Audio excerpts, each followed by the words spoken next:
Ya, baiklah, bismillahirrahmanirrahim. Assalamualaikum warahmatullahi wabarakatuh.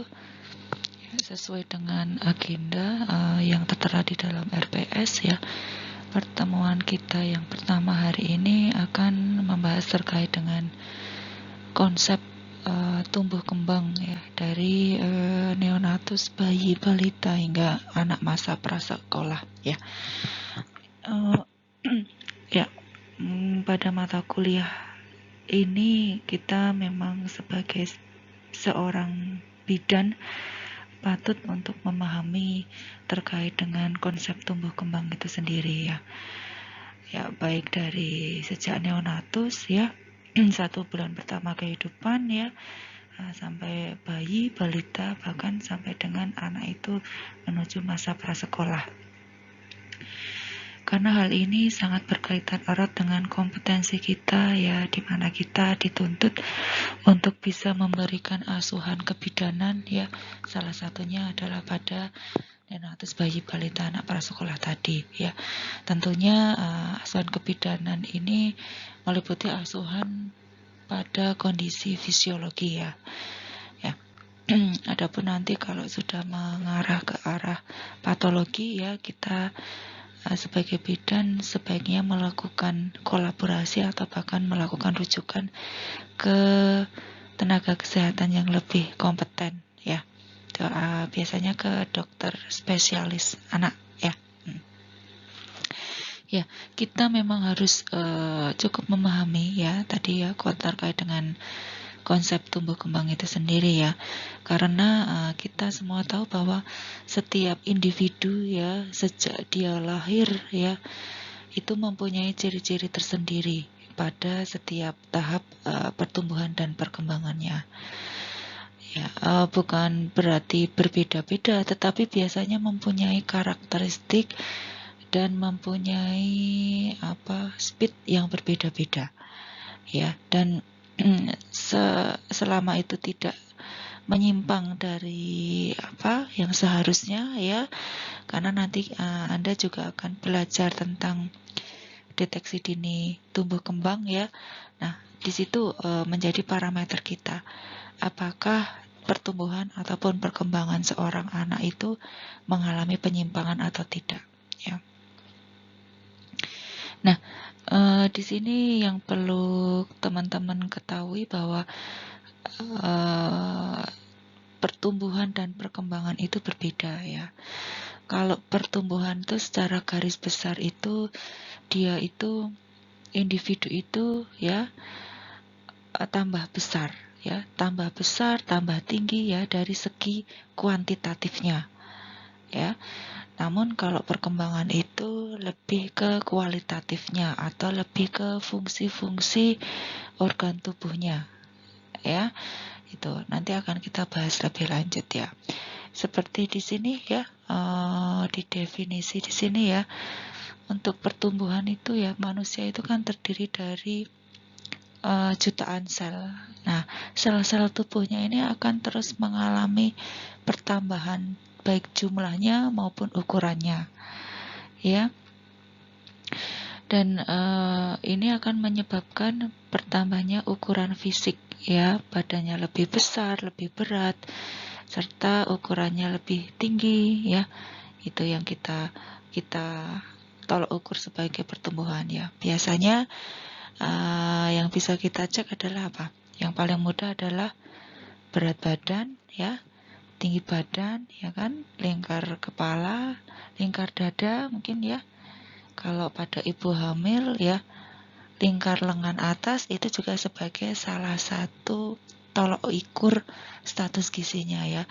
Karena dari berat badan, tinggi badan yang diukur IMT-nya, dihitung IMT-nya itu bisa sebagai tolok ukur apakah individu tersebut status gizinya baik ya. Terutama pada kasus bayi balita yang sedang mengalami pertumbuhan yang cukup pesat ya. Kalau teman-teman melihat di buku KMS itu ada tabel ya, tabel yang berwarna hijau, kuning, merah. Nah di situ ya di situ kita bisa menentukan apakah pertumbuhan si anak itu sesuai atau tidak ya. Biasanya kalau sesuai dia ada di kolom garis yang berwarna hijau tua ya. Tuh. Semakin menjauh dari hijau tua semakin tidak baik. Entah itu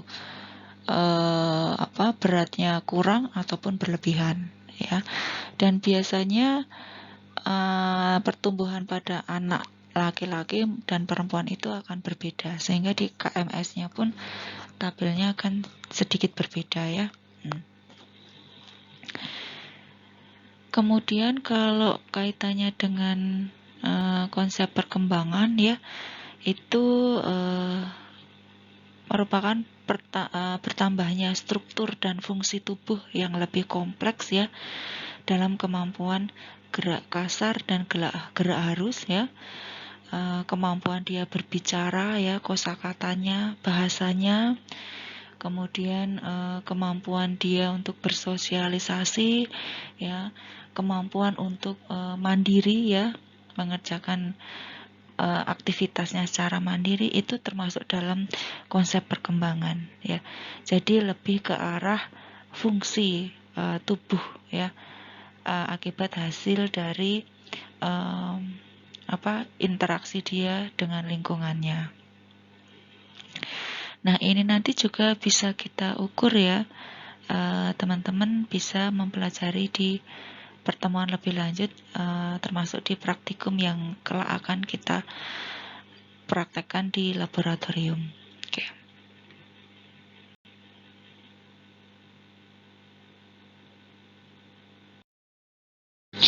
Ya, untuk slide berikutnya ya, adapun tahapan dari tumbuh kembang itu sendiri, prinsipnya setiap individu itu sepanjang hidupnya ya, bahkan sejak sebelum lahir atau masih di dalam kandungan itu ya, sejak mulai konsepsi menjadi embrio, menjadi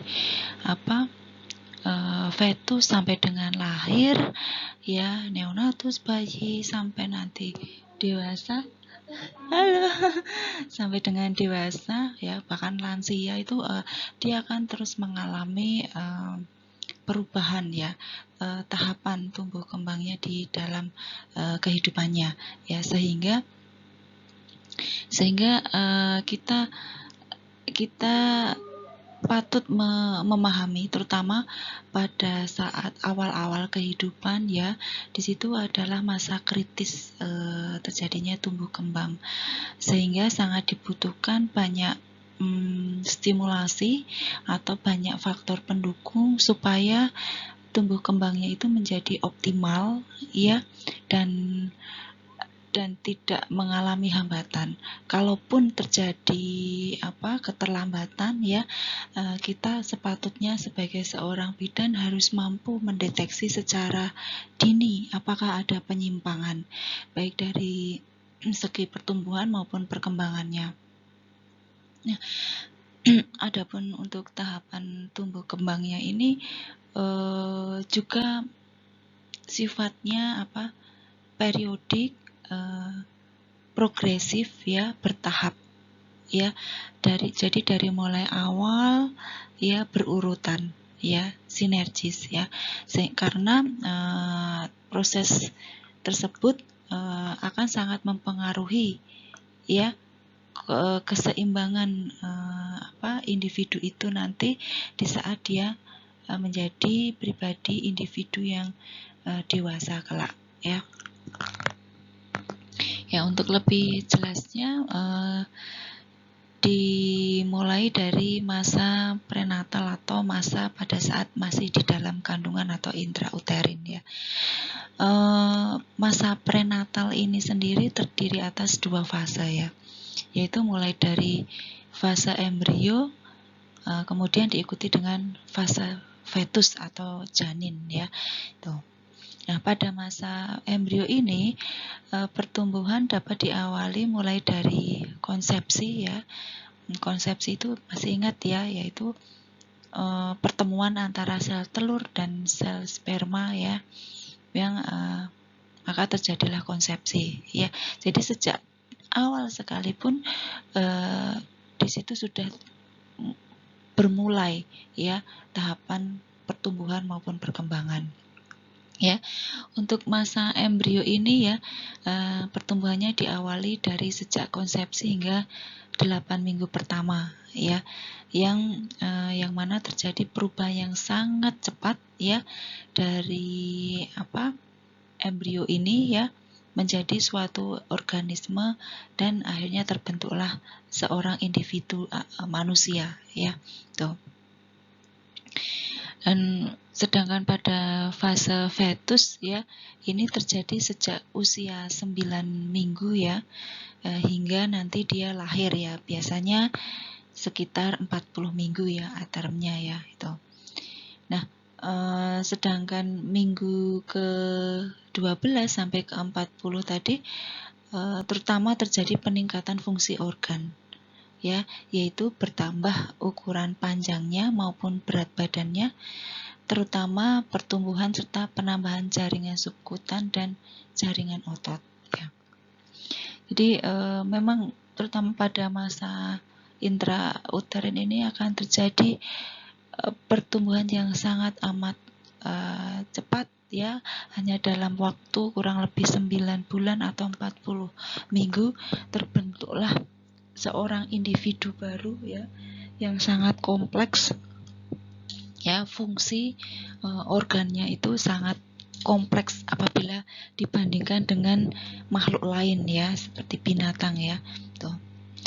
Dan pembelahan selnya itu juga mengalami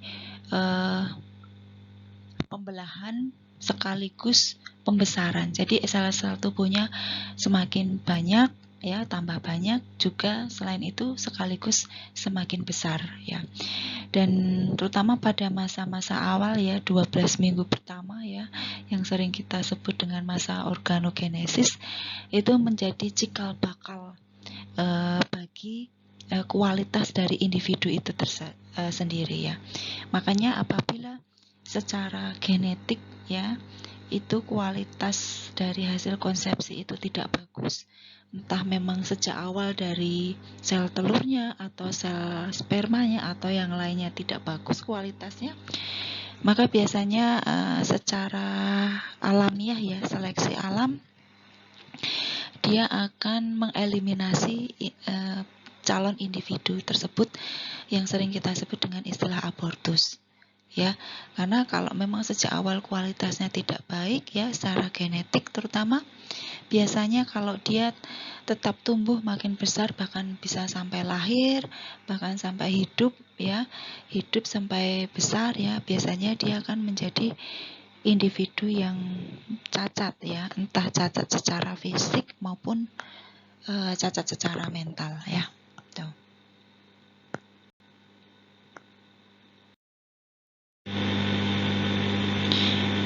Ya, oke, kita ke slide berikutnya ya. Setelah individu itu lahir ke dunia ya, akan mengalami tahapan tumbuh kembang yang selanjutnya.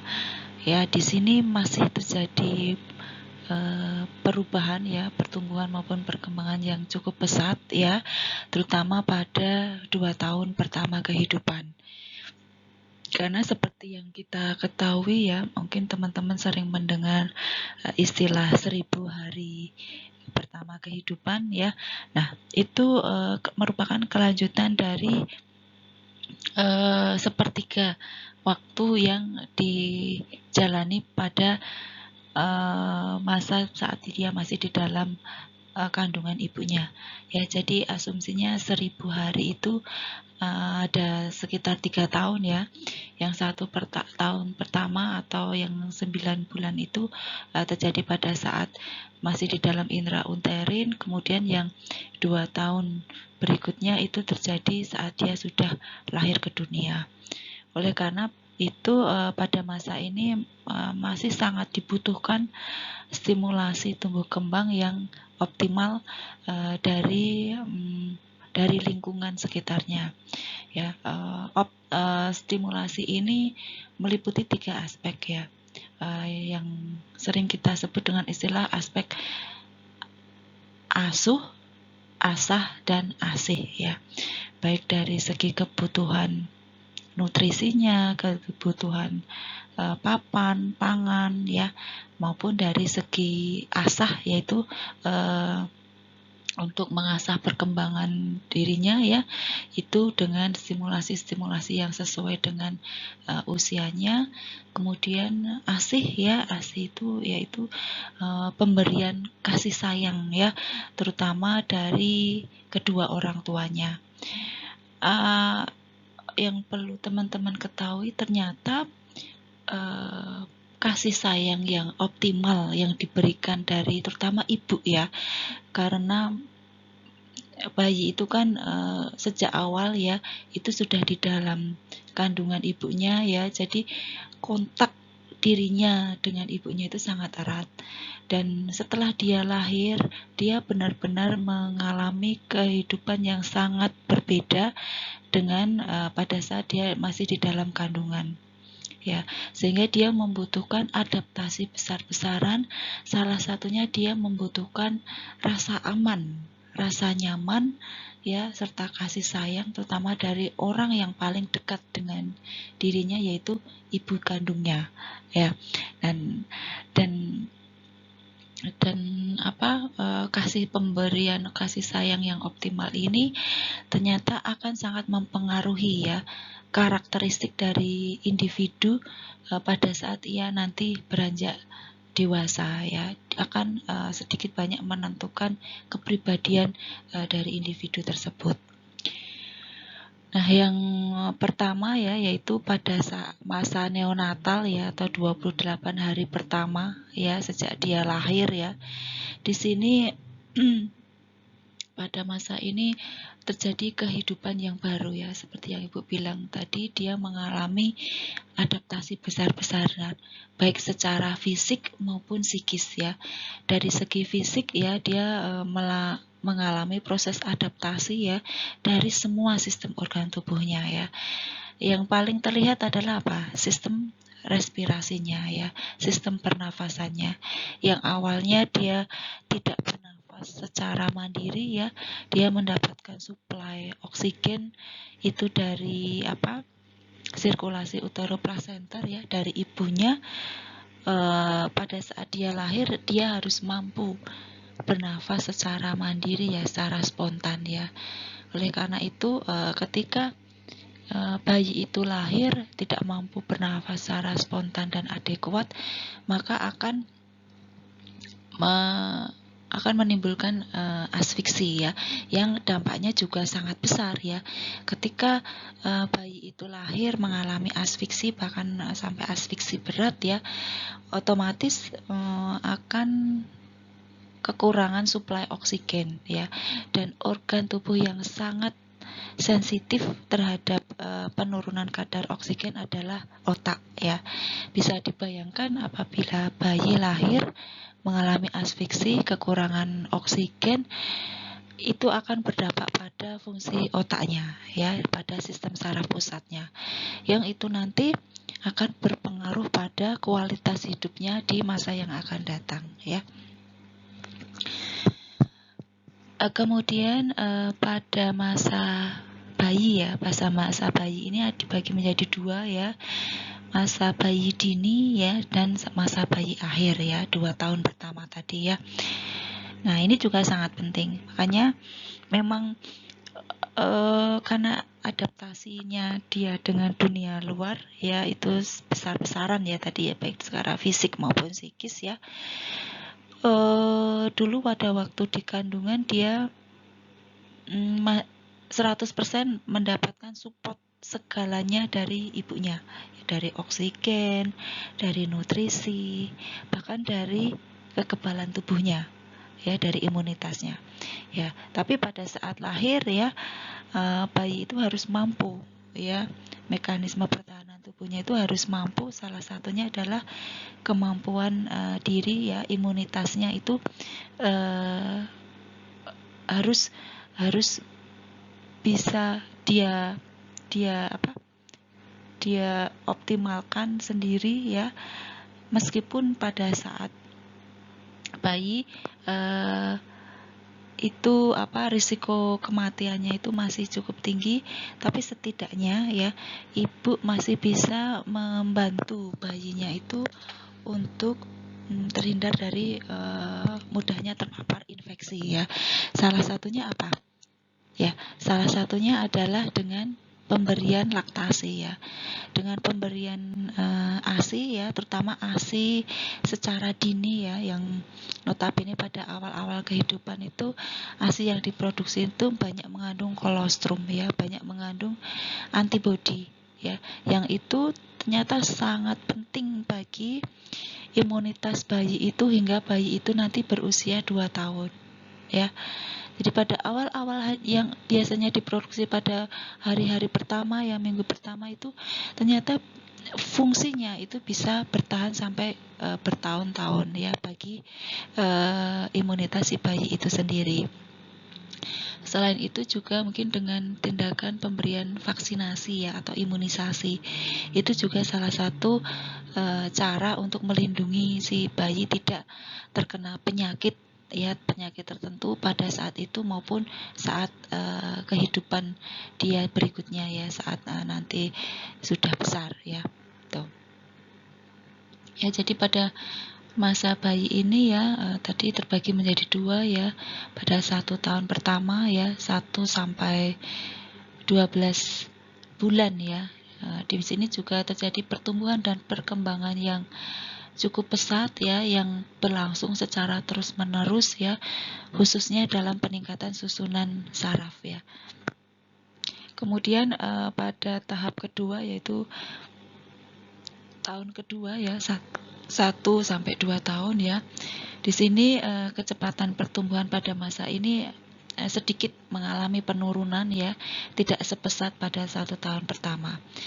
Dan lebih kepada percepatan pada perkembangan motorik ya, perkembangan motorik halus maupun motorik kasar ya. Di sini dia mulai belajar berjalan ya kan, berlari dan seterusnya ya. Kemudian pada perkembangan berikutnya yaitu pada masa prasekolah ya, yaitu antara usia 6 sampai 6 tahun, 2 sampai 6 tahun ya. Pada masa ini ya perkembangannya berlangsung cukup stabil ya, dan masih terjadi peningkatan pertumbuhan dan perkembangan, khususnya pada aktivitas fisik dan kemampuan kognitifnya ya, kemampuan kecerdasannya. Dia mulai bisa berpikir kritis terhadap hal-hal yang terjadi di sekitarnya. Ya, dan pada usia prasekolah ini anak sudah memasuki fase inisiatif ya.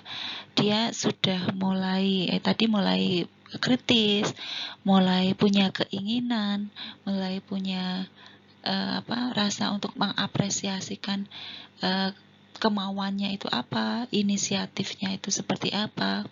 Ya, jadi pada masa ini sebagai orang tua sebenarnya tidak perlu terlalu memaksakan kehendak ya. Di sini justru orang tua sudah mulai membiarkan anaknya itu untuk belajar untuk mengekspresikan dirinya ya. Apabila dia marah ya, apabila dia sedih atau dia punya keinginan, biarkan dia mengutarakan keinginannya, mengutarakan perasaannya ya, ingin apa.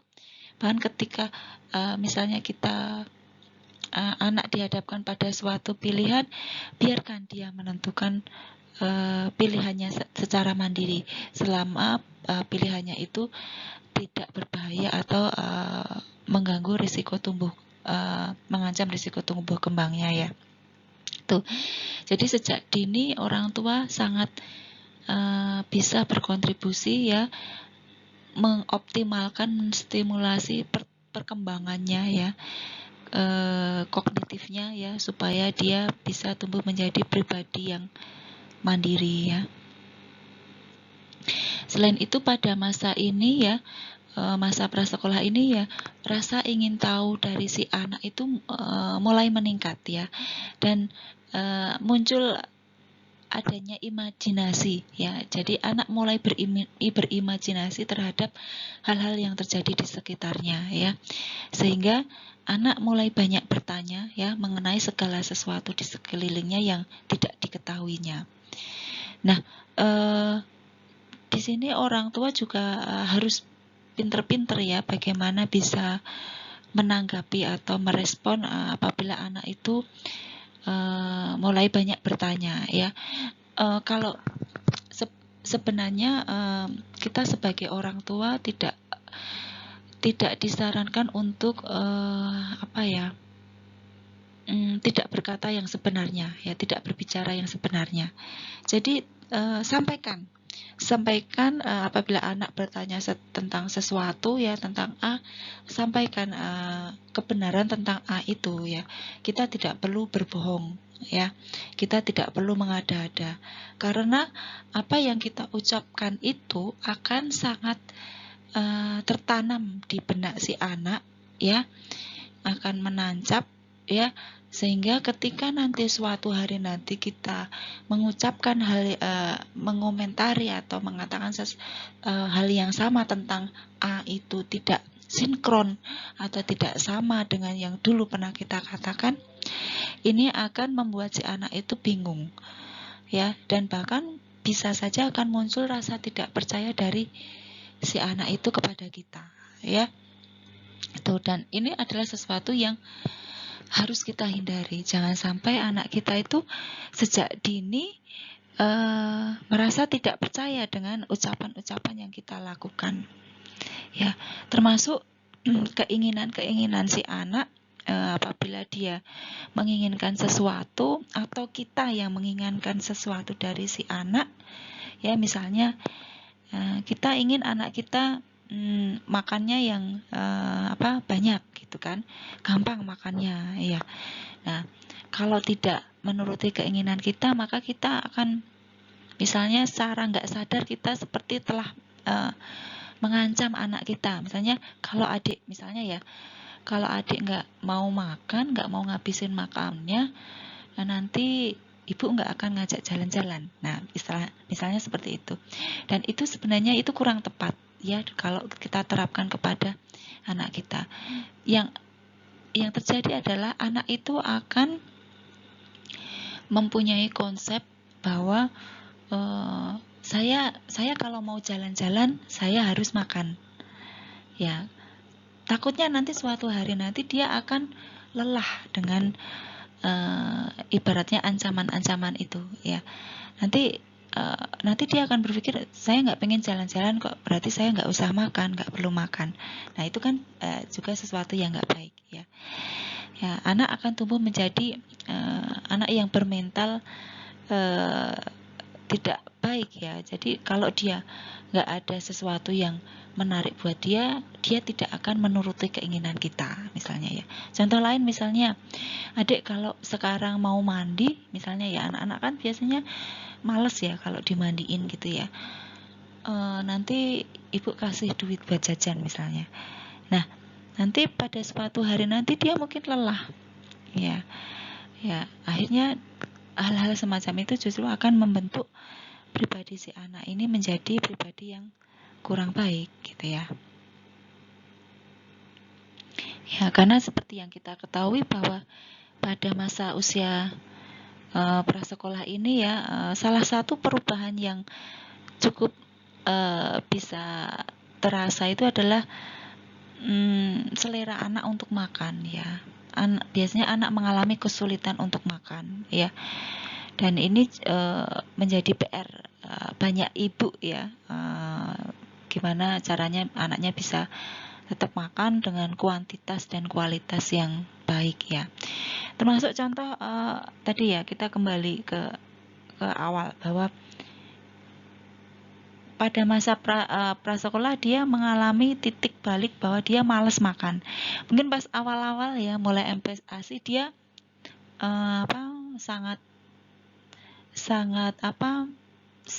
sangat berminat ya, sangat tertarik untuk makan ya, karena itu kan bagian dari perkembangan seorang manusia bahwa dia ingin mengeksplor sesuatu yang berbeda dari yang biasanya. Nah, pada mulai MPASI itu kan dia mulai diperkenalkan pada makan ya. Nah, tapi pada masa usia prasekolah dia mulai jenuh dengan makan ya. Dan di tengah-tengah itu ya, anak juga ada keinginan, itu bagian dari perkembangannya, dia pengen mengeksplor bisa makan sendiri ya. Ya, karena pada masa itu dia rasa penasarannya itu tinggi ya, dan fase itu memang pas fase oral ya, jadi ya wajar kalau apa aja itu dimasukkan ke mulut karena secara fisiologi perkembangannya adalah di situ adalah saatnya fase oral. Kalau anak pengen mengeksplor dirinya untuk misalnya kita biasanya kan menyuapi ya, kita suapin, dia akan tiba masanya dia pengen mencoba makan sendiri ya. Nah, kadang ada orang tua yang malas ya, malas maksudnya apa? Malas kotor ya. Ya namanya juga belajar ya, wajar kalau memang harus kotor-kotor dulu ya. Tapi hal ini justru efeknya sangat besar nanti saat dia dewasa ya, terutama dari kepribadiannya, kemandiriannya. Ya, jadi biarkan anak bertumbuh dan berkembang sesuai usianya. Kotor itu wajar ya. Kalau nggak mau kotor, ibaratnya ya nggak usah punya anak gitu ya. Tuh. Ya, jadi stimulasi-stimulasi itu bisa kita lakukan mulai dari hal-hal yang sangat kecil. Ya, hal kecil lainnya apa? Kontak mata ya. Kontak mata itu ternyata sangat penting ya. Kita tahu saat ini era digital ya, gadget itu sangat mendominasi ya dari semua lini usia ya. Bahkan kita yang sudah dewasa ya, nanti teman-teman akan menjadi orang tua, kadang kita susah lepas dari HP, dari gadget ya. Dan tanpa kita sadari ya, kita memegang HP itu mengurangi intensitas kita untuk kontak mata dengan anak kita, dan itu sangatlah merugikan bagi proses perkembangan si anak ya. Usahakan ya pada saat Anda bersama buah hati ya, itu optimalkan kontak itu ya dengan mereka ya, jangan dengan yang lain, terutama dengan gadget ya. Ya karena tadi ya efeknya itu mungkin tidak saat itu, mungkin nanti ya, mungkin nanti akan terjadi penyimpangan perkembangannya terutama. Kemudian pada masa sekolah ya, atau masa prapubertas ya, ini di sini juga terjadi perkembangan yang lebih cepat ya dalam kemampuan fisik serta kognitif ya dibandingkan pada masa usia prasekolah ya. Di sini dia lingkungannya sudah mulai berkembang. Yang tadinya dia hanya kontak mungkin ya dengan keluarga atau mungkin dengan tetangga ya, pendidikan dari orang tua ya. Tapi kalau pada masa sekolah lebih luas lagi. Dia berinteraksi dengan banyak orang, mendapatkan pendidikan di sekolah dari gurunya ya. Jadi kemampuan perkembangan kognitifnya itu akan berkembang lebih pesat ya. Kemudian pada wanita ya, ini memang lebih cepat ya pertumbuhan maupun perkembangannya ya. Makanya kenapa kalau pada anak-anak wanita itu biasanya lebih cepat tinggi ya awal-awalnya ya. Nanti tapi setelah prapubertas akan disalip sama laki-laki ya dari pertumbuhan fisiknya. Sekaligus perkembangannya pun perempuan itu lebih cepat ya. Jadi ini menjawab kenapa kok perempuan itu lebih cepat dewasa dibandingkan laki-laki ya. Dan pada masa ini kan mulai muncul tanda-tanda pubertas ya, tanda-tanda kelamin sekunder ya. Kalau perempuan ya mungkin mulai tumbuh payudara ya kan. Kalau pada laki-laki mulai banyak muncul rambut-rambut di daerah ekstremitasnya ya, mulai terjadi perubahan suara dan sebagainya tuh. Kemudian tahap berikutnya adalah pada masa remaja ya. Di sini akan muncul perbedaan ya, perkembangan maupun pertumbuhan ya pada perempuan dan laki-laki ya, terutama karena dipengaruhi oleh perubahan sel kelamin sekunder tadi ya. Ya, di sini juga mulai terjadi ketertarikan ya antara laki-laki dan perempuan. Nah, di sini faktor teman sebaya itu menjadi cukup berpengaruh ya. Pada masa ini fasenya itu dia lebih banyak berinteraksi dan banyak sharing atau mendengarkan nasihat-nasihat atau omongan-omongan dari teman-teman sebayanya. Jadi ini menjadi sarana yang cukup baik apabila kita tadi membentuk suatu kelompok konseling teman sebaya itu ya.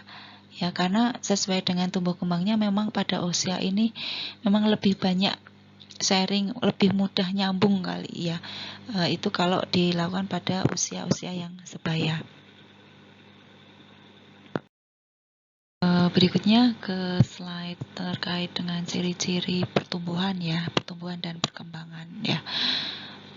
Adapun ciri dari pertumbuhan itu yang utama adalah terjadi perubahan ukuran ya, jelas ya, karena sesuai dengan definisinya tadi bahwa pertumbuhan itu mengalami perubahan baik dari jumlah maupun ukurannya ya, jumlahnya tambah banyak ya, sel-sel tubuhnya tambah banyak ya, sekaligus tambah besar ya, sehingga akan mempengaruhi perubahan fisik pada individu tersebut, yaitu lebih besar, lebih berat, dan lebih tinggi terutama ya. Nah, yang tadi mudah kita lakukan untuk mengetahui adanya perubahan adalah dengan pemeriksaan berat badan ya, tinggi badan ya, lingkar kepala, lingkar dada, dan lain-lain ya. Nah, ini terutama pada bayi baru lahir ya, selalu kita lakukan pemeriksaan antropometri tersebut ya. Kemudian di ciri berikutnya yaitu adanya perubahan proporsi ya. Proporsi tubuh seorang bayi baru lahir itu akan sangat berbeda dibandingkan dengan tubuh anak ataupun orang dewasa ya. Kalau pada bayi baru lahir itu ya, yang kita lihat bagian yang paling besar adalah kepala ya kan ya. Oleh karena itu memang PR-nya ibu melahirkan itu adalah melahirkan kepalanya, karena diameter yang paling besar itu adalah diameter kepala. Nanti biasanya kalau kepala sudah lahir pasti akan sangat gampang ya, lebih mudah ya melahirkan badan apalagi kakinya ya, kecuali pada kasus tertentu ya, seperti kasus distosia bahu ya. Nah, itu agak sulit dilahirkan ya. Nah, jadi perubahan proporsi ini contoh lainnya, misalnya kalau pada anak kecil ya atau bayi itu tangannya itu masih pendek ya. Nah, dulu mungkin kita sering lihat iklan ya, tangannya belum nyampe kuping gitu ya. Nah, sekarang coba teman-teman lakukan ya.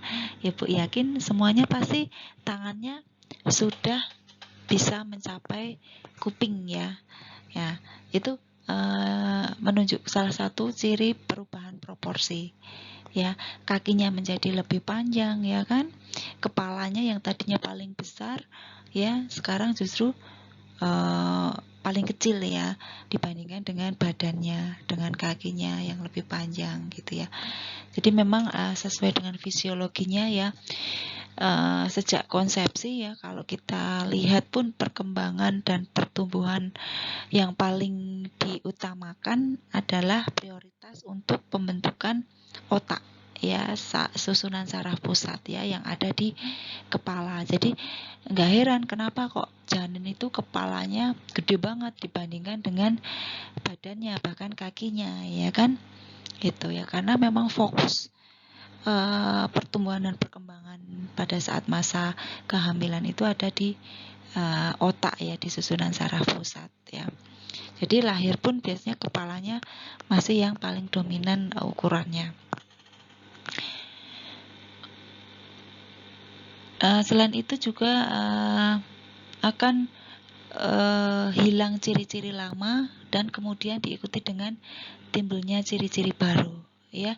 Hal ini sebagai akibat dari pematangan fungsi-fungsi organ ya, yang antara lain munculnya gigi tetap ya, yang awalnya kan manusia itu berganti gigi ya, berganti gigi ya, menjadi gigi yang tetap yang lebih besar-besar dan lebih kuat ya. Kemudian munculnya rambut pubis ya, di sekitar aksila juga muncul ya perubahan suara ya, munculnya jakun ya kalau pada anak laki-laki ya. Nah, di sini biasanya terjadi ya hilangnya ciri lama dan muncul ciri baru ini pada masa tadi prapubertas tadi ya. Di sini akan muncul tanda-tanda kelamin sekunder ya, yang akan membedakan perempuan dan laki-laki. Nanti setelah itu akan muncul menarche ya. Jadi ketika perempuan sudah mengalami menarche berarti fungsi reproduksinya itu sudah berfungsi ya, artinya dalam artian dia kemungkinan besar sudah bisa untuk bereproduksi atau hamil ya. Meskipun tetap kita sebagai bidan kita merekomendasikan untuk hamil, melahirkan dan seterusnya itu nanti kita tunggu sampai dia berusia 20 tahun ya. Tuh, karena biasanya muncul terjadi menarche itu kan pada usia sekitar 10-12 tahun ya. Bahkan sekarang ya kita melihat fenomena anak-anak SD ya usia di bawah 8 tahun sudah mengalami menarche ya. Dan itu terlalu dini ya. Tubuhnya belum siap untuk mengalami menarche.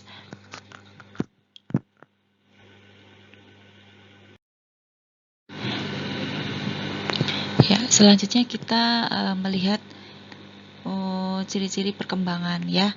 Perkembangan itu lebih ke kemampuan tadi ya, kualitas dari atau fungsi dari organ tubuh individu ya, yang biasanya tercermin dari kemampuan kognitif, kecerdasannya, kemudian kemampuan bahasa, kepribadiannya, kemandiriannya ya, dan hal-hal yang berkaitan dengan perilakunya ya. Tuh. Dan yang pertama adalah perkembangan itu melibatkan perubahan ya, atau menimbulkan perubahan ya, karena seperti yang kita ketahui bahwa perkembangan dan pertumbuhan itu berjalan secara simultan atau bersamaan ya. Kita tidak bisa menyuruh anak kita untuk berhenti berkembang ya, ibaratnya, atau berhenti tumbuh.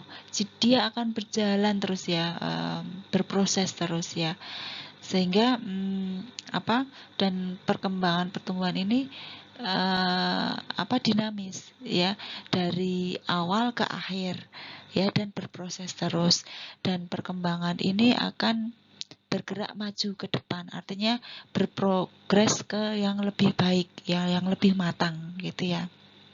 Ya, jadi tidak mundur ke belakang ibaratnya ya.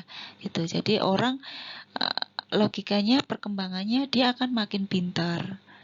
Ya, bahasanya kemampuan berbicaranya semakin baik ya kan. Kosakatanya bertambah dan seterusnya. Ya, itu. Kemudian perkembangan awal ini akan menentukan pertumbuhan selanjutnya. Ya, jadi karena dia simultan ya, bergerak secara bersamaan ya, dan saling berkaitan. Ya, jadi apa yang dia capai sebelumnya ya, si anak itu akan akan berpengaruh terhadap perkembangan dan pertumbuhannya saat ini, dan yang saat ini akan berpengaruh pada tumbuh kembangnya di masa yang akan datang. Ya, jadi setiap anak itu tidak akan bisa melewati satu tahap perkembangan sebelum ia melewati tahapan sebelumnya. Ya, contohnya ya, bayi itu kan dia telentang dulu ya, baru dia latihan apa?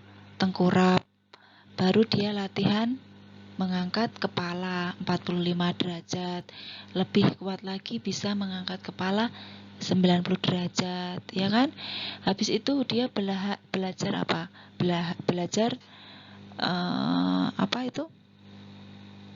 Merangkak, ya kan?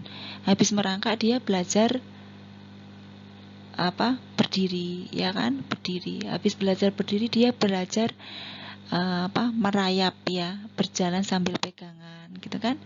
Habis itu belajar berjalan secara mandiri atau tanpa berpegangan, baru setelah itu belajar berlari dan seterusnya ya, semacam itu perkembangan seorang individu, dan itu semua individu mengalami itu sama ya, sama, hanya mungkin ada sedikit perbedaan, ada yang cepat, ada yang agak lambat, tapi konsepnya sama ya, sinergi ya, bertahap seperti itu. Ya, termasuk kemampuan bicara misalnya ya. Kemampuan bicara itu kan diawali dengan ngoceh dulu ya kan, baru bisa menyebutkan satu suku kata ya, dua suku kata ya kan, baru bisa menyebutkan beberapa kata hingga dia bisa menyebutkan kalimat ya berturut-turut seperti itu. Jadi bertahap, tidak sekaligus serta-merta seperti itu, dan itu bagian dari tumbuh kembang ya. Dan mungkin pada kasus tertentu ada anak ya yang tidak merangkak ya, tidak merangkak, dia langsung berjalan, itu ada tapi jarang ya. Dan itu pun secara fisiologis anak itu harus melewati tahap belajar merangkak. Ya, sehingga solusinya ya, hal ini pernah terjadi pada teman anak saya, anak teman saya itu, anaknya tidak merangkak. Ya, kebetulan dia ada, ada kelainan ya, dia tidak merangkak tapi langsung berjalan. Setelah dikonsultasikan dengan spesialis anak, dia harus mengulang tahap belajar merangkak itu. Jadi dia udah berjalan itu, dia disuruh merangkak ya. Ya mungkin agak susah ya kalau yang disuruh anak kecil ya, gimana caranya nyuruh anak kecil itu merangkak. Akhirnya buat ide ya, dia orang tuanya sama kakaknya itu bermain kuda-kudaan ya. Akhirnya mau nggak mau anak itu akan mengikuti merangkak ya, seperti kuda gitu ya. Padahal tujuannya adalah biar anak itu belajar merangkak ya. Jadi di susunan sistem saraf pusatnya itu ya, sinyal-sinyalnya itu ada yang miss gitu ya, ketika anak itu tidak belajar merangkak ya. Jadi sebenarnya hal-hal yang sangat sepele, sangat simpel itu ternyata sangat signifikan berpengaruh pada pertumbuhan maupun perkembangan seorang individu ya.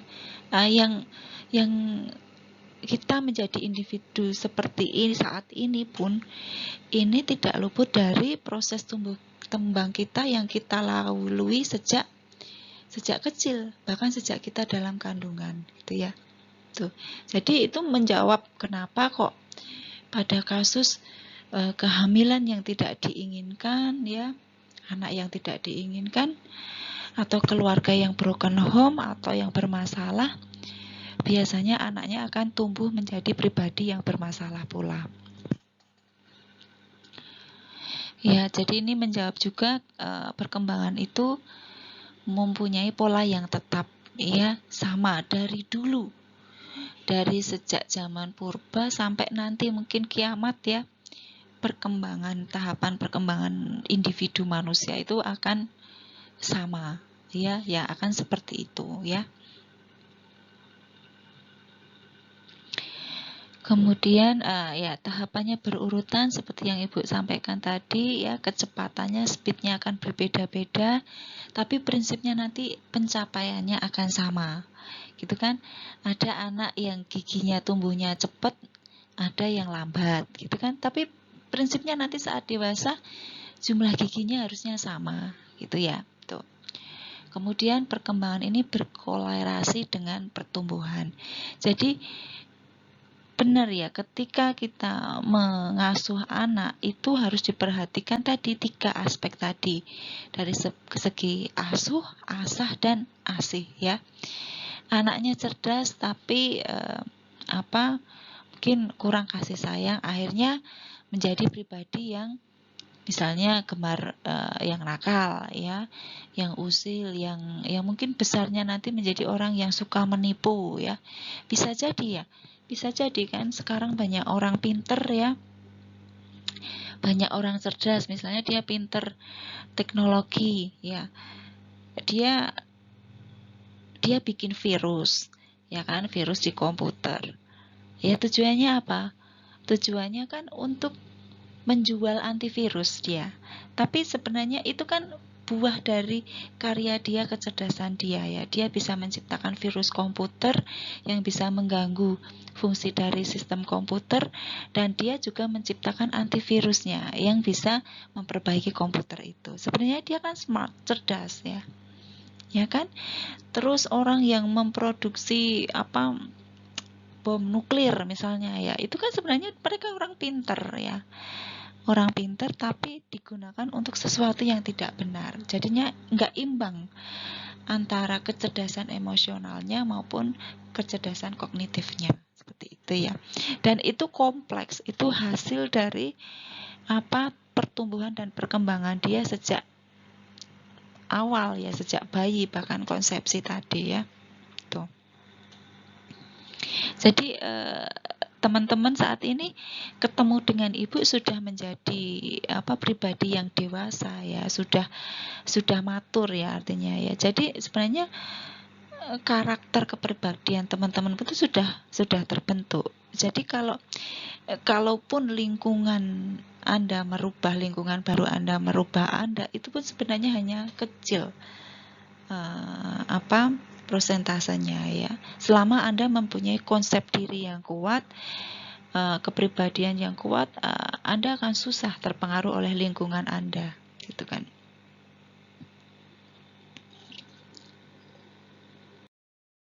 Ini adalah kaitannya dengan faktor-faktor yang mempengaruhi pertumbuhan dan perkembangan seorang individu ya.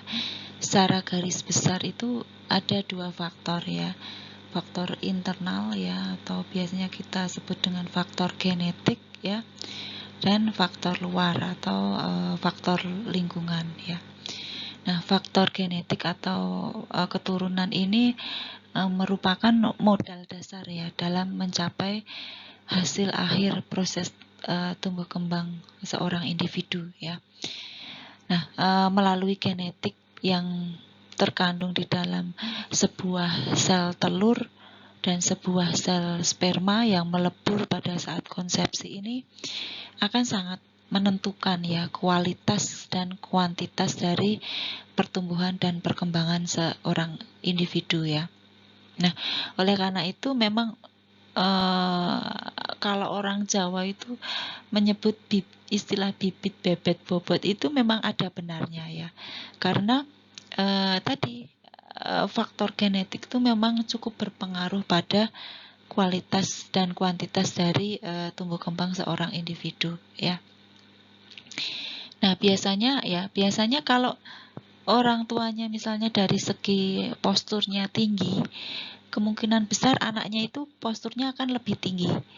Ya, kecuali memang ada masalah kesehatan. Ya, atau memang tadi yang sekarang marak ada stunting gitu ya. Tapi stunting pun juga ada riset yang mengatakan bahwa kalau orang tuanya tidak stunting, kemungkinan besar anaknya juga tidak stunting. Ya, dengan catatan pemenuhan nutrisinya cukup ya. Itu ya.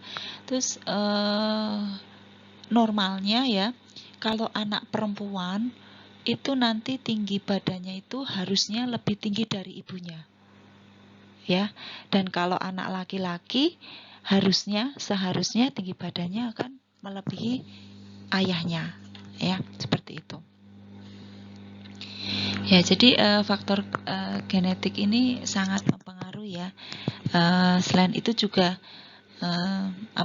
suku bangsa, ya kan, suku bangsa, ras itu kan berpengaruh, ya. Kalau orang tuanya kulitnya coklat, ya pasti anaknya ya akan coklat, ya. Kalau orang tuanya rambutnya keriting, ya anaknya kemungkinan besar rambutnya keriting, ya.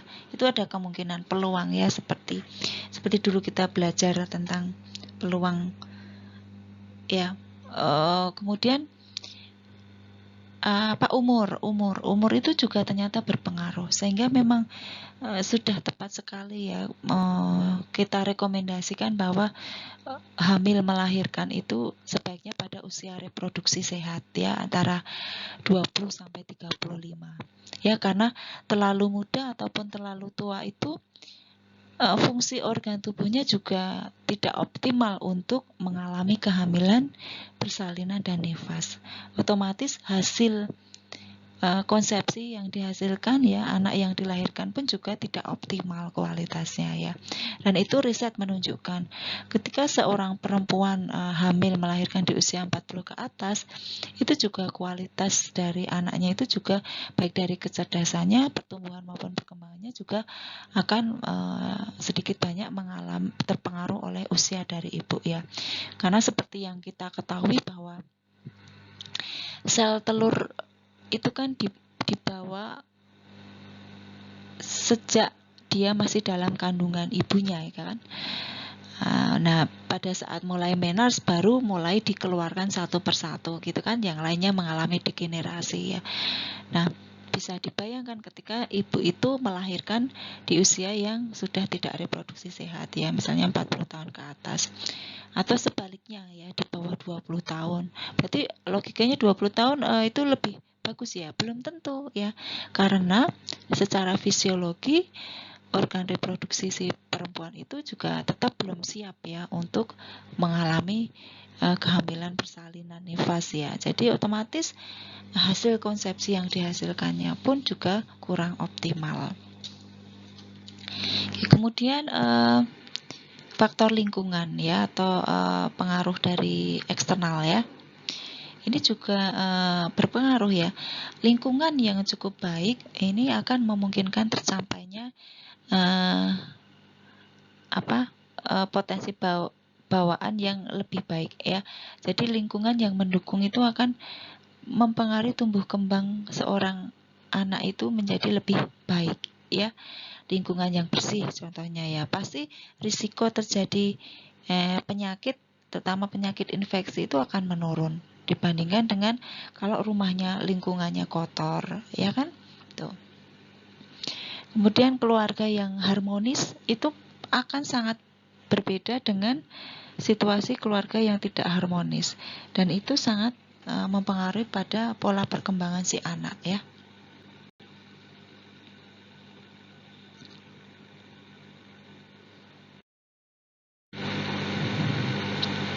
Oke, selanjutnya untuk lebih detailnya, ya, terkait penjelasan terkait faktor internal, ya, atau genetik tadi, ya. Yang pertama adalah kaitannya dengan faktor ras atau suku bangsa, ya. Tadi yang seperti Ibu sampaikan, ya, bahwa kalau orang tuanya misalnya mempunyai jenis ras keturunan kulit putih atau kulit hitam, ya, negro, ya, pasti anaknya juga akan sesuai dengan orang tuanya, ya. Biasanya pada ras Eropa, ya, itu bangsanya itu kulitnya putih, ya, dan mempunyai pertumbuhan somatik yang lebih tinggi, ya. Jadi kenapa kok orang Eropa itu badannya tinggi-tinggi, kulitnya putih-putih, ya. Tuh, orang Amerika itu rasnya Eropa, ya. Ya, karena dulu kan sejarahnya kan orang Eropa itu kan migrasi ke Amerika ya. Kalau yang aslinya orang Amerika itu justru kulitnya coklat ya. Suku aborigin. Suku Indian ya. Suku Indian itu suku asli dari Amerika ya. Terus suku aborigin itu suku asli dari benua Australia. Jadi Australia sama Amerika itu sebenarnya yang menempati adalah ras Eropa ya. Makanya orangnya kulitnya putih, terus tinggi ya. Kalau aslinya mereka ya orang aborigin, orang Indian itu kan kulitnya coklat ya, sawo matang ya. Itu dan rambutnya agak keriting gitu ya. Nah, setelah jadi pertemuan ya blaster ya antara ras Eropa dan ras asli sana itu muncullah orang Latin itu ya. Kalau Anda melihat orang Latin itu kan kulitnya tidak putih tapi juga tidak hitam, tidak coklat ya, tapi sawo matang gitu kan. Ya eksotis gitu ya. Jadi hasil persilangan ya. Ya. Begitu pula dengan ras Asia ya, bangsa Asia itu kan kulitnya lebih coklat, rambutnya hitam ya kan, badannya tidak setinggi ras Eropa seperti ya suku Malaysia. Nah, kita termasuk ras Asia ya. Kemudian dari segi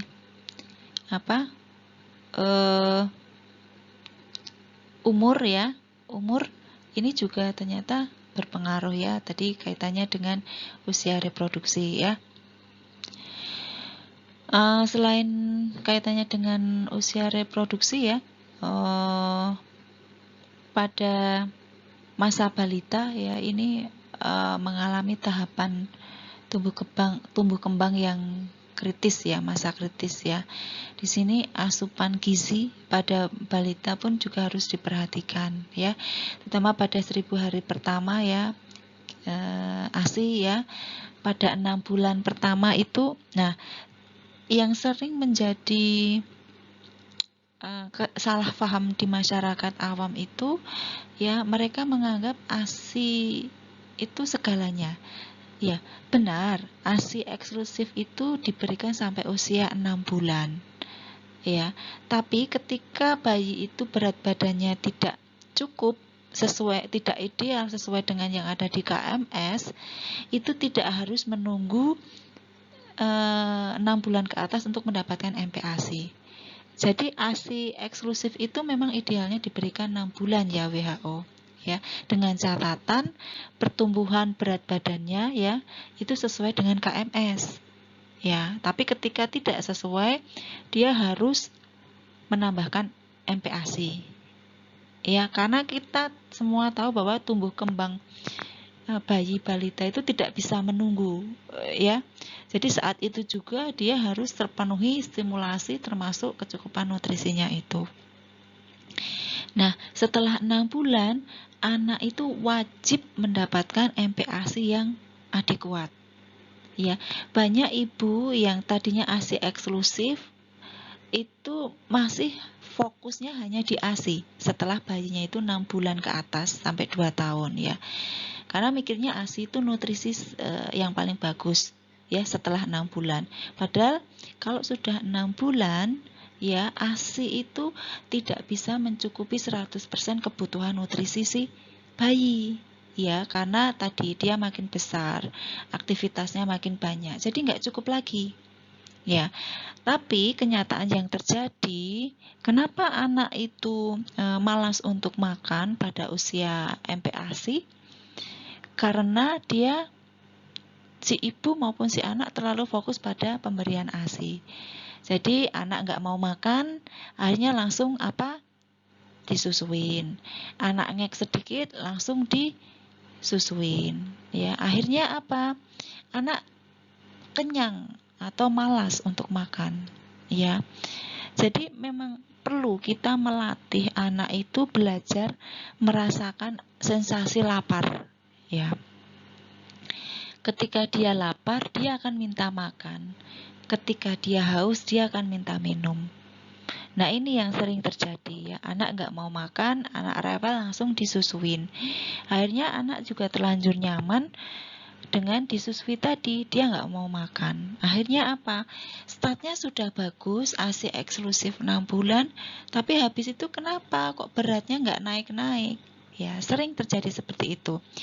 6 bulan pertama beratnya bagus, naik, naik, naik, naik. Habis itu mandek. Ya, atau kalaupun naik cuma dikit, dikit, dikit, dikit. Ya, itu karena tidak sebanding dengan aktivitasnya yang mulai bertambah banyak, belajar berjalan, berlari, ya kan, gitu ya. Jadi itu juga perlu diluruskan konsep itu, bahwa ASI itu sudah tidak cukup lagi mencukupi kebutuhan nutrisi si bayi setelah 6 bulan ke atas, ya.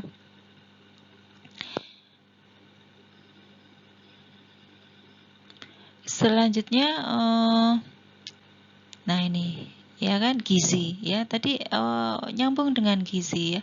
Gizi itu sangat sangat penting mempengaruhi tumbuh kembang dari si anak ya.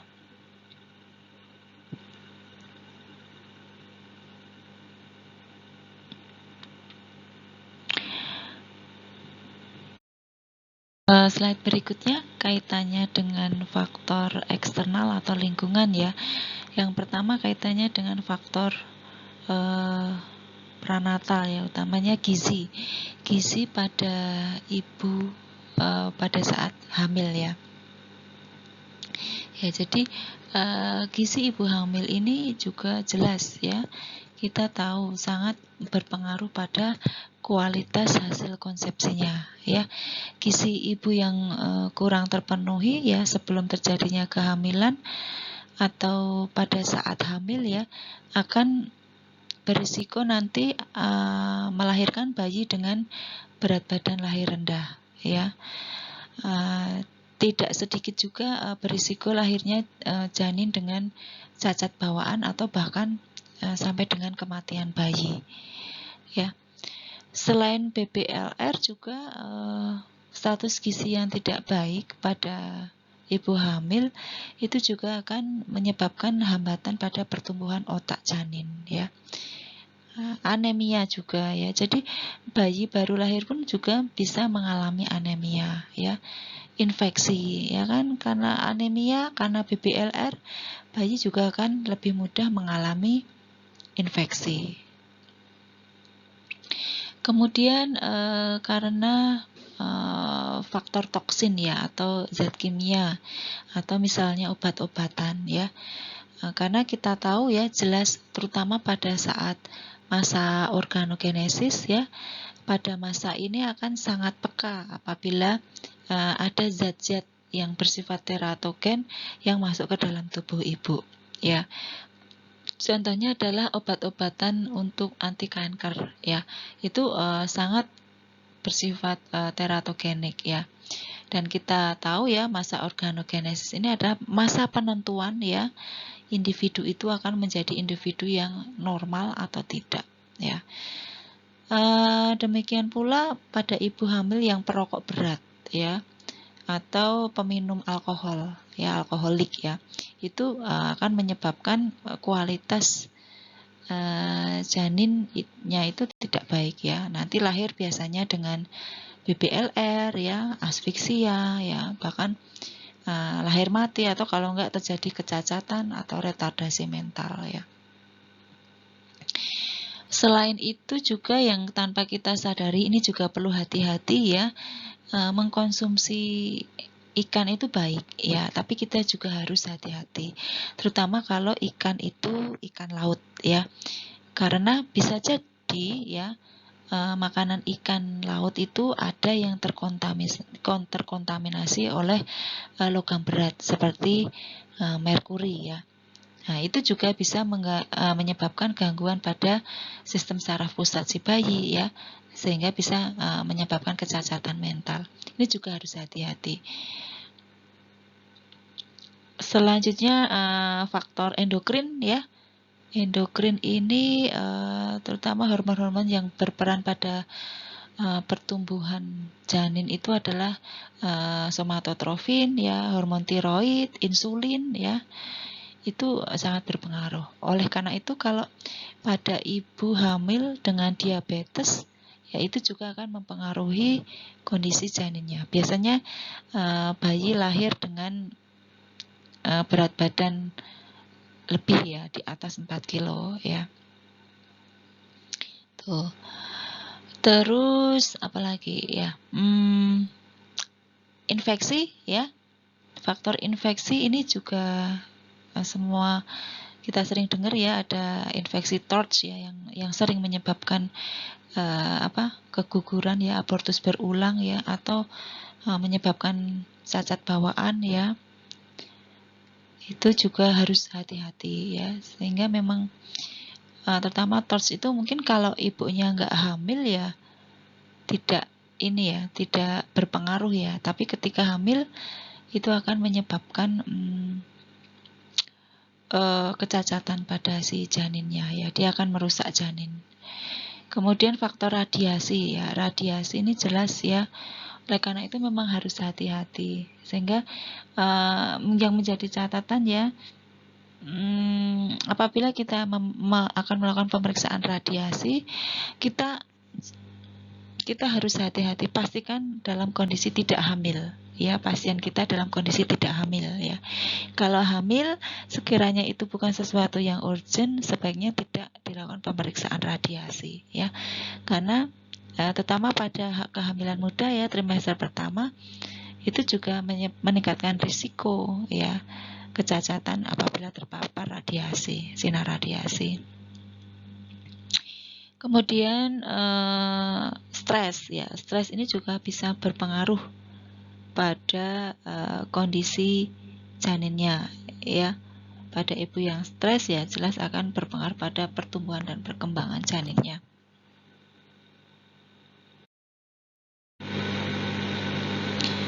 Ya, selanjutnya faktor lain yang berpengaruh adalah pada saat persalinan ya, yang sering kita jumpai ya pada kasus asfiksi ya, asfiksi ya, itu jelas ya, karena di sana bayi yang mengalami asfiksi ya, dia tidak mampu bernafas secara spontan ya, teratur dan adekuat, sehingga lama kelamaan ya akan jatuh pada kondisi asidosis ya, sehingga akan menyebabkan perubahan biokimiawi dalam darah bayi yang dapat menyebabkan kematian ya, atau kalaupun selamat bisa menyebabkan kerusakan permanen pada sistem saraf pusat ya. Nah, biasanya ya yang komplikasi yang muncul ya, anak itu akan tumbuh dengan IQ yang rendah ya, atau bahkan bisa menderita retardasi mental ya. Kemudian faktor lain ya dari persalinan seperti trauma lahir ya. Trauma lahir ya, misalnya dengan tindakan kalau dulu itu ada persalinan menggunakan cunam ya, atau sekarang menggunakan vakum ya, itu juga bisa mempengaruhi tumbuh kembang si bayi. Tapi kalau yang vakum itu riset menunjukkan tidak begitu berpengaruh ya, sehingga cukup aman digunakan sebagai alat bantu persalinan. Nah, faktor lainnya adalah hipoglikemi ya. Pada kasus BBLR jelas ya, hipoglikemi akan berpengaruh pada status kesehatan si bayi, apakah dia bisa survive ya untuk bisa bertahan hidup ya, atau menyebabkan kematian, atau seenggaknya seperti pada kondisi hipoksia ya, akan terjadi kerusakan berat pada otaknya ya. Terus selain itu juga ikterus ya, ikterus itu juga bisa berpengaruh. Kemudian kaitannya dengan pasca natal ya, lingkungan setelah persalinan ya, gizi ya. Gizi tadi sudah kita bahas bahwa pertumbuhan dan perkembangan sangat tergantung pada kualitas dan kuantitas gizi yang diberikan ya. Kemudian kesehatan anak atau penyakit ya, ini juga harus mendapat perhatian dari orang tua ya. Apabila anaknya sakit ya sebaiknya segera diperiksakan ya, karena dengan sakit ya yang tadinya fokus terutama nutrisi ya, itu untuk pertumbuhan dan perkembangan, itu digunakan untuk proses penyembuhan ya, untuk recovery ya, terutama penyakit infeksi ya. Jadi sebaiknya jangan sampai kalaupun anak sakit jangan terlalu lama ya, apalagi kalau sakitnya karena penyakit infeksi ya. Kemudian imunisasi ya, ini juga penting ya untuk mencegah penyakit-penyakit ya. Ada 5 imunisasi dasar yang harus diberikan ya, dan itu gratis ya. Jadi jangan sampai ada balita yang tidak mendapatkan imunisasi dasar tersebut, minimal itu ya. Selanjutnya untuk perumahan ya, tadi ya, lingkungan tempat tinggal ya, itu sangat berpengaruh ya, ventilasi, kebersihan ya, terus paparan sinar matahari ya. Kalau di Indonesia untungnya negara yang banyak mendapatkan provitamin D ya dari sinar matahari ya. Jadi ini juga langkah baiknya jika rumah itu ventilasi dan pencahayaannya itu cukup, karena sangat penting untuk tumbuh kembang si bayi ya. Sanitasi lingkungannya juga harus bersih ya, jangan sampai rumahnya kotor ya, karena angka morbiditas pada anak karena penyakit infeksi itu di Indonesia masih cukup tinggi ya.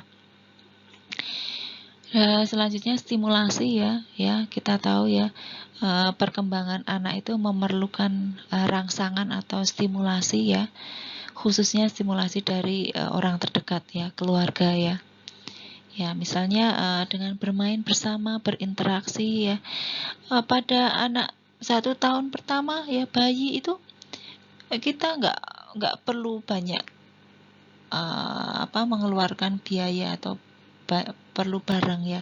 Cukup dengan kita berinteraksi ya, tatap mata ya, terus berbicara ya, tersenyum, bermain bersama, itu sudah merupakan stimulasi yang penting untuk perkembangan si bayi ya. Nanti mungkin kalau sudah agak besar ya, kita bisa menyediakan permainan. Permainan pun tidak harus membeli permainan yang alat-alat permainan yang mahal ya. Cukup hal-hal simpel ya. Bekas kotak susu, bekas apalah, mainan plastik atau apa. Itu sudah menjadi mainan yang asik bagi anak ya. Karena anak itu kan yang penting itu sesuatu yang baru bagi dia. Ya, tidak harus sesuatu yang mahal ya. Ya, jadi peran orang tua dalam kegiatan bermain ini sangat penting ya, sehingga anak akan mendapatkan stimulasi yang terarah, teratur ya, sehingga akan lebih cepat berkembang dibandingkan dengan anak yang kurang mendapat stimulasi ya. Ya. Oke.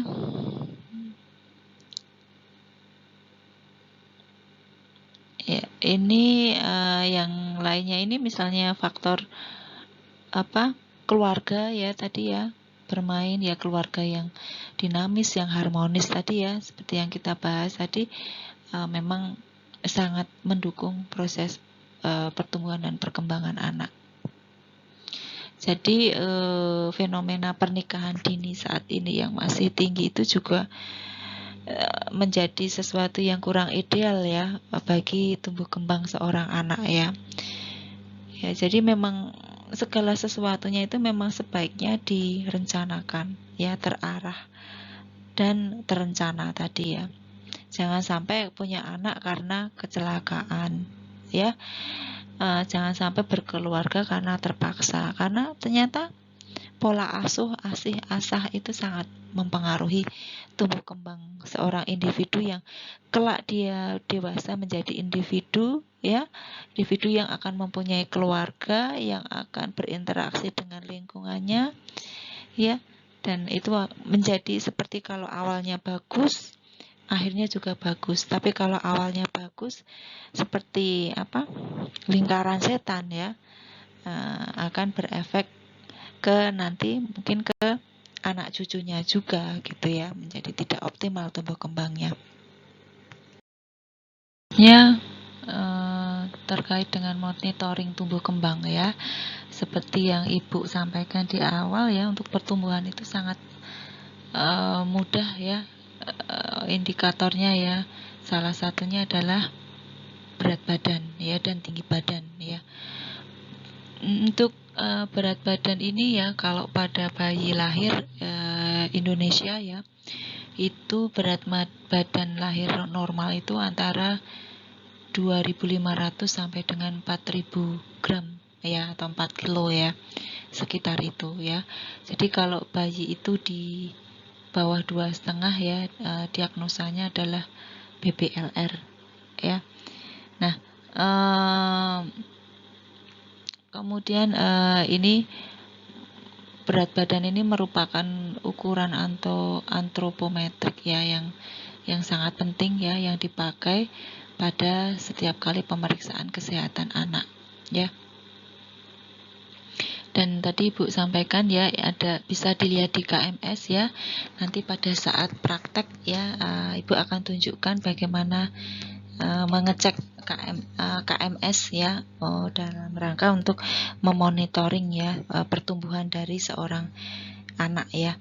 Nanti KMS untuk diagram untuk anak laki-laki dan perempuan itu biasanya ada sedikit perbedaan ya. Kemudian selain itu berat badan, ada tinggi badan ya. Ini juga penting ya. Rata-rata panjang badan bayi yang lahir ya, bayi Indonesia itu adalah sekitar 50 cm ya. Kalau sudah di bawah 48 cm itu biasanya ada risiko terjadi stunting ya.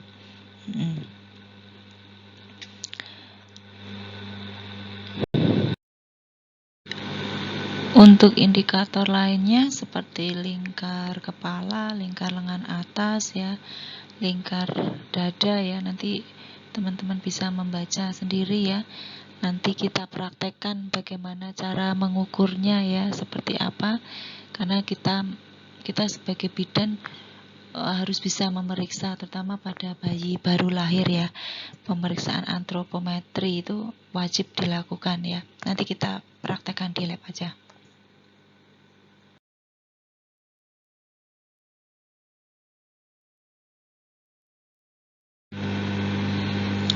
Oke, selanjutnya adalah terkait dengan penilaian perkembangan anak ya. Ada beberapa aspek ya yang dinilai dalam perkembangan anak ya. Pada masa usia dini ini disebut dengan masa keemasan ya, the golden age ya, dimana masa dimana anak itu mulai peka terhadap lingkungan ya, rangsangan dari lingkungan sekitarnya, sehingga di sini prinsipnya terjadi proses pematangan fisik maupun psikis ya, yang harapannya sesuai dengan usia atau tahapan tumbuh kembangnya ya, sehingga sangat diperlukan ya stimulasi yang memang sesuai dengan tahapan usianya ya.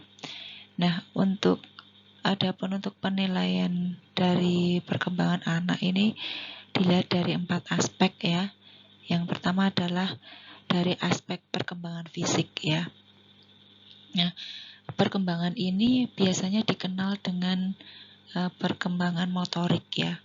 Perkembangan motorik itu merupakan proses tumbuh kembang ya, kemampuan gerak dari si anak ya, dibagi menjadi motorik kasar dan motorik halus ya. Dan perkembangan ini berkembang sejalan dengan kematangan saraf dan otot anak ya. Otak akan memberikan perintah ya melalui sistem saraf ya, kemudian sampai dengan organ yang dituju ya, dan akan digerakkan oleh otot-otot yang ada di organ tersebut ya. Dan perkembangan motorik ini seperti yang Ibu bilang tadi dibagi menjadi dua, yaitu motorik kasar dan halus ya. Nah, motorik kasar ini merupakan bagian dari aktivitas motorik ya, yang mencakup keterampilan otot-otot besar ya, seperti otot tangan, otot kaki ya, dan seluruh tubuh anak ya. Dan gerakan ini lebih menuntut pada kekuatan fisik dan keseimbangan ya. Ya, contohnya ya, motorik kasar itu seperti kemampuan anak untuk duduk, untuk berjalan, untuk berlari, untuk menendang bola misalnya ya, naik turun tangga, melompat dan sebagainya. Itu contoh dari kemampuan dari motorik kasar ya. Sangat membutuhkan kekuatan dari otot-otot tubuh ya, otot tangan, kaki terutama ya. Oke. Selanjutnya untuk motorik halus ya, ini merupakan kemampuan yang berhubungan dengan keterampilan fisik yang melibatkan otot kecil ya, serta koordinasi dari mata dan tangan ya. Nah, saraf motorik halus ini dapat dilatih dan dikembangkan ya, dengan memberikan gerakan kegiatan yang merangsang ya, yang dilakukan secara berkesinambungan, secara rutin dan kontinu ya. Misalnya seperti menyusun balok ya, terus menjumput benda kecil ya, kemudian bermain puzzle ya, memasukkan benda ke dalam lubang, seperti itu ya. Ya, itu yang rangsangan-rangsangan yang bisa dilakukan untuk merangsang motorik halus ya.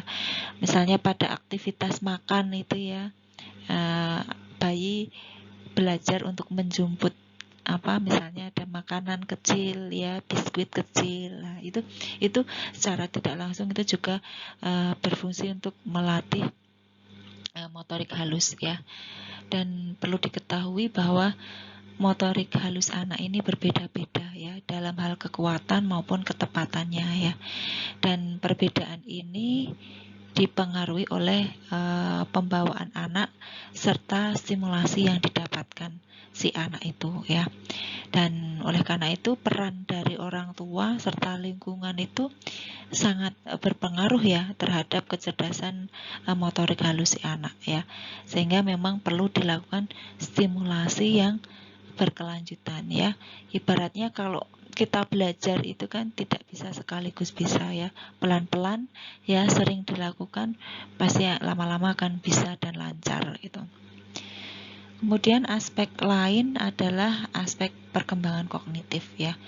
Nah, ranah kognitif ini merupakan ranah yang mencakup kegiatan berpikir ya, otak ya. Nah, termasuk dalam ranah kognitif itu seperti kemampuan anak untuk menghafal, untuk memahami, untuk menganalisis ya, mengevaluasi ya, itu masuk dalam ranah kognitif ya. Sehingga ketika anak belajar untuk berpikir kritis, bertanya tentang hal-hal di sekitarnya, itu justru kita harus merasa senang dan bangga ya, karena berarti ranah kognitif si anak ini sudah mulai bekerja ya. Termasuk dia misalnya habis mandi, dia pengen milih baju sendiri ya, menentukan mau pakai baju apa ya, itu juga biarkan dia mengeksplor ya kemampuan kognitifnya itu ya. Kemudian yang berikutnya adalah aspek perkembangan bahasa ya.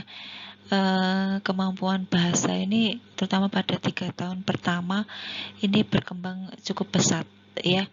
Dan kemampuan ini didapatkan anak melalui suara yang dia dengar, ya, hal yang dia lihat, serta paparan yang konsisten dari lingkungan sekitarnya. Ya, oleh karena itu memang pada bayi itu memang perlu dilakukan tes pendengaran, ya, supaya untuk mengetahui apakah berfungsi, ya, kemampuan pendengarannya. Karena pada anak yang tuli biasanya akan diikuti dengan kebisuan, ya, karena dia tidak bisa mendengar, ya, ucapan kata-kata dari sekitarnya, sehingga dia pun tidak bisa berbicara, ya. Nah, pada usia 2 tahun ini terjadi ledakan bahasa pada anak, ya, istilahnya, ya, karena kosakata anak itu mulai berkembang begitu pesat, ya. Jadi wajar kalau terutama anak perempuan, ya, kemampuan berbicaranya itu lebih cepat, karena dari susunan otaknya pun kemampuan lingual dari anak perempuan itu memang lebih besar space-nya daripada laki-laki, ya. Oke, dan kemampuan si kecil dalam berbahasa ini sendiri terdiri dari 2 aspek, ya. Pertama adalah kemampuan ekspresif, dan yang kedua kemampuan reseptif, ya. Kalau kemampuan ekspresif ini adalah kemampuan anak untuk menghasilkan suara atau kata secara lisan, ya, atau isyarat, atau melalui gestur tubuhnya, ya, dalam menyampaikan pesan. Sedangkan kalau yang kemampuan reseptif ini kemampuan anak dalam memproses, ya, serta memahami pesan dari bahasa, baik yang tertulis, yang lisan, ya, ataupun melalui isyarat atau gestur, ya. Tuh. Kemudian yang terakhir adalah aspek perkembangan sosial, emosional, dan kemandirian, ya. Jadi ini juga sangat penting, ya, kita mengidentifikasi perkembangan sosial anak, ya. Nah, itu ada pada usia 0 sampai 2 tahun, ya, masih basic, ya, perkembangan sosio-emosional dan kemandiriannya, ya, dimana pada masa ini jika anak itu mendapatkan pengalaman yang menyenangkan, maka akan tumbuh rasa percaya diri, ya, dan sebaliknya pengalaman yang kurang menyenangkan akan timbul menjadi anak yang mudah curiga, ya, atau tidak percaya diri, ya, rasa minder, gitu, ya. Kemudian kalau pada usia 2 sampai 3 tahun, ya, fase autonom, ya. Ini pada tahap ini, ya, anak itu sudah merasa mampu untuk menguasai organ tubuhnya, ya, anggota tubuhnya, ya. Dan ia merasa dapat melakukan aktivitas sendiri, ya, sehingga dia akan menolak untuk diberikan bantuan, ya. Nah, ini pada tahap ini memang sebaiknya orang tua itu memberikan ruang, ya, kepercayaan dan kesempatan pada anak untuk mengeksplor kemandiriannya, ya. Dia mulai ingin belajar mandiri, ya. Nah, kemudian kalau tahap berikutnya pada fase inisiatif, ya, pada usia 4 sampai 5 tahun, ya. Pada tahapan ini anak sudah mulai menunjukkan sikap mulai lepas dari ikatan orang tua, ya, serta mulai bergerak bebas dan ingin berinteraksi dengan lingkungan sekitarnya, ya. Nah, kebebasan ini akan menimbulkan rasa untuk mengeksplor, berinisiatif, ya. Namun juga sebaliknya anak juga sudah bisa merasakan timbul rasa bersalah, ya. Misalnya dia tidak menurut keinginan orang tuanya, dia ingin eksplor, ya, tapi dia juga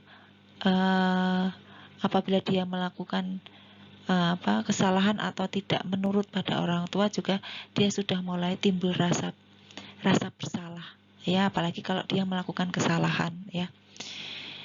Kemudian kalau sudah 6 tahun ke atas, ya, sampai masa pubertas, ya, tahapan ini si anak sudah dapat melaksanakan tugas-tugas perkembangannya dan sudah bisa lebih mandiri ya, memasuki masa dewasa, sehingga dia memerlukan keterampilan tertentu ya, sehingga akan memaksimalkan rasa kemandirian dirinya ya, untuk usia yang lebih lanjut ya, pubertas ke remaja ya. Dan bila anak ini mampu menguasai suatu keterampilan tertentu, maka akan menimbulkan rasa bangga ya, rasa berhasil pada dalam diri anak ini. Dan sebaliknya, bila anak ini tidak menguasai suatu keterampilan tertentu ya, akan timbul rasa minder atau rendah diri. Sehingga memang perlu ya kita senantiasa memberikan apresiasi ya, support ya, atau pujian kepada anak ya, dari hal-hal kecil yang dia lakukan ya, karena itu sangat membantu dia dalam membentuk jati dirinya kelak ya. Oke. Nah, mungkin itu yang bisa Ibu sampaikan ya kepada teman-teman sekalian ya. Nanti bisa kita lanjutkan dengan sesi diskusi, sharing ya, apabila ada yang ingin disampaikan, didiskusikan ataupun ditanyakan ya. Baik, terima kasih atas perhatian dari teman-teman sekalian. Kurang lebihnya Ibu mohon maaf ya. Selamat siang. Assalamualaikum warahmatullahi wabarakatuh.